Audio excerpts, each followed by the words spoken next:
Krishna wants that much, that you accept. That all facilities are given by me. That's much. Huh? Yeah. Actually, that is fact. But that is done. Bahunam janmanam ante. Those who are rascals, they do it. They will have to do it.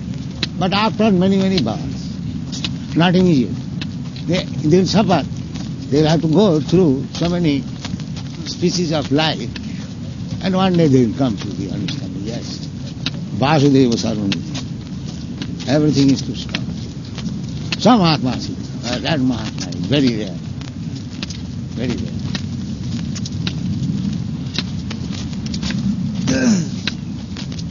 When the Indians come to the temple, Prabhupada, I tell them that Mahatma is not manufactured. Rubber stamp. Here Krishna says what Mahatma means. I said that anybody who takes to Krishna consciousness is Mahatma. Yes. Anybody who is not Krishna conscious, however great he may be in people's eye, but he's not Mahatma. No. He is a Duskritina.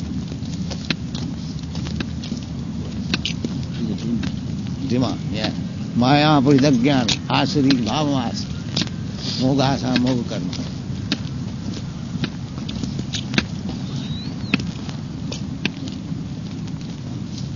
Sir, what is your theory? So far you've made... Do you think that God is under theory? God is no theory. They think so. They concoct. They make up God. If you make a God, then is that God? If God is subjected to your manufacturing process, what kind of God is? Largely they've come to realize that, so they've turned away from even discussing God. They use their theology simply to make comments about the world situation. Theology today, they do not even discuss deity. Sometimes they argue that God has revealed himself within my heart, so I don't need to read any books because I have a special connection with God. But your revelation and my revelation is different. Why? Well, because God has so many different aspects that he reveals a different aspect to everyone. That is their argument.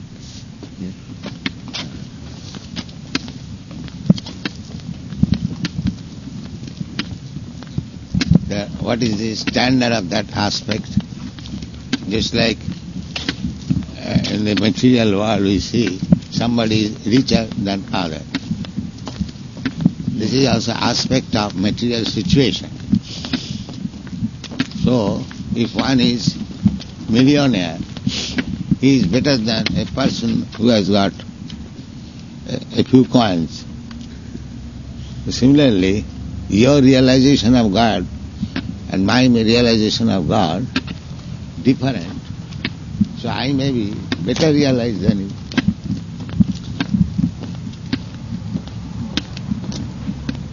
What do you say, theologian?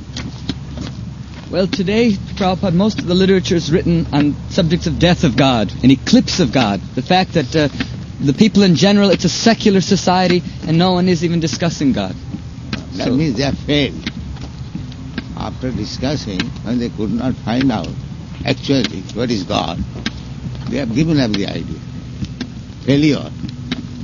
They think of it as actually a maturity. We needed to talk about God when we were infants and now we are advanced. Maturity must give what is our standard, God, if it is mature. Mature means you must give the real standard. That is mature. But if nobody of you can give what is the real standard, then how it is mature? Bhaktivedanta Prabhu, what do you think? Mature means the final conclusion, just like in scientific theory. All the scientists come into conclusion, yes, this is it. It's just an excuse because they don't know. Yeah, they don't know, that's it. Well, they just become mature atheists. Mature atheists, yes. Even though at most they say God just means goodness or truth. But they do not know what is the goodness.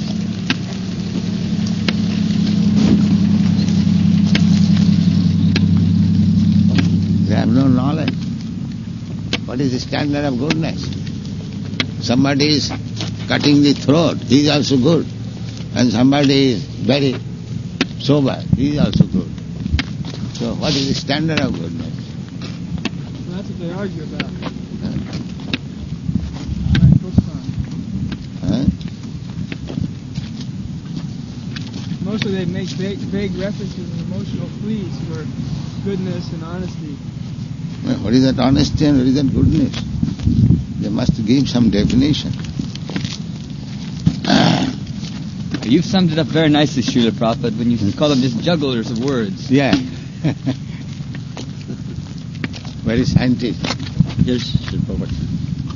So, what is the standard of goodness according to your scientific view? They say just don't, if someone does what he likes and doesn't hurt anyone else, that's good. They don't do that. Huh? If I just do it, if I do my thing for God, but I don't hurt anyone, that's good. They have no definition of standard of goodness. Many times they say that. No. Many times. This is fact. They have no standard. But we have got definition of God. That is the difference. What is our definition? Supreme controller. That person who's complete with all six opulences. Yes. Total fullness. Yes. That is God. Bhagavan. Bhagavan. Aishajyasya samagras. Bijasya jasasa sriya. Jnana vairagayasya sara iti bhavangana. They will say that is imagination. Why imagination? Imagination. It is not imagination. Just like I am a man. I have got $100. He has got $1,000. He has got 4,000 or 5,000. In this way, we see comparative. One is richer than other. Then why there shall not be somebody who is the richest of all? We see practically. How can it be that? That is God. Power, strength. You are stronger than me. He is stronger than you. He is stronger than you, like that. But if we find somebody, then nobody is stronger than him. He is God. Education, beauty, all the six opulence we compare, because we see comparative. So there must be somebody ideal, above whom there is no more education, no more wisdom, no more riches, no more beauty. There is God. That they are hesitant to accept. Why they should be hesitant? That is their foolishness. We see comparative superlative in our experience. They say the concept of God is just imagination. Imagination? That is ethics. Why imagination? This is the definition of God. That in these six items, richness, beauty, wisdom, strength, influence. So we see practical world that there are superlative comparative. So when it comes to the topmost superlative degree, that is God. They have what they call they have a system what they call scientific integrity, which roughly translated means anything that they can't perceive through their gross senses, they can't accept as being a fact. This is anyone can, any child can accept. What is that? Well, they say if there was a God, he would be perceivable to everyone, whether they believed in him or not. He'd Yes, be so it is obvious. agreeable. This is common formula. That we see comparative study of these six opulences when it is topmost, that is